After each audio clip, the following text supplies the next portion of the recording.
Bonjour!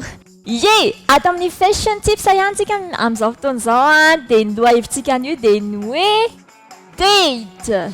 Date raha ataontsika amin'ny teny malagasy hoe mandeha mampiaraka.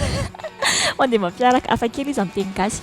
Raha sanatria rehefa miaraka amin'ny namantsika iny na namantsika akaiky io a, dia arakaraky ny toerana ho aleno tsara safidintsika ny akanjo anaovantsika. Raha amin'ny an'io zao a dia raha hanao date somary mandeha soirée zany hoe somary amin'ny andro alina kely zany a no atolotro anareo ka ho reto avy are. Ity voalohany ity a dia mino fa marobe sika no mankafy azy satria manche bouffante sady miloko nude. Ity voalohany ity zao dia robe miloko somary beige nefa azo lazaina hoe nude ihany koa. Beige irisé, rose blush, pink ultra light. Marobe ny loko nude fa ilay beige ito zao a, ilay beige tsotsotra no anaovako. Robe somary mampisehoseho tratra ary misy an'iny bokotra kely maromaro iny amin'ny sisiny ankavia. Raha hazavaina tsotsotra dia ny loko nude dia manana loko tsy misy pentina, manompo natoraly, casual, tsy sophistiqué. Ny tanany moa dia tady bouffante kely. Torohevitra kely a, tsara fantatsika. Rehefa manao ity robe ity dia mila hay tsara no misafidy ny kiraro sy ny poketra. Eto dia bandoulière kely miloko fotsy sy talon ouvert nude no nampiarahantsika aminy. Raha hanao décolleté ohatra dia tsy tsara loatra raha somary fohy ny robe, fa raha hanao robe fohifohy dia tsara raha tsy manao décolleté. Izy roa miaraka zany tsy mety.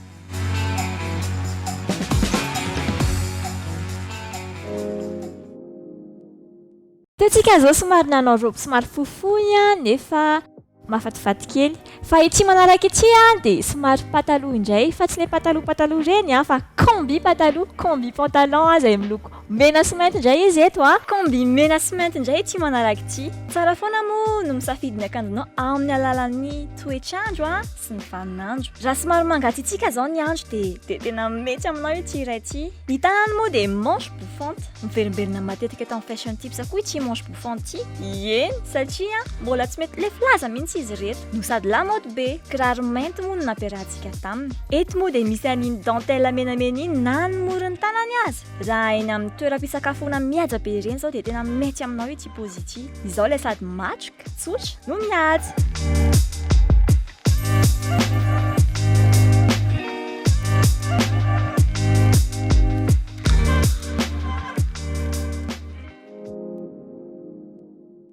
Iny izy reto a, tianareo ve mihaja be mihitsy iny a satria sanatria hoe andeha soirée zany ianao miaraka amin'ny olo tianao a dia ny loko mena, loko fitiavana, mino fa hoe tsara safiditsika raha manao an'izay loko izay.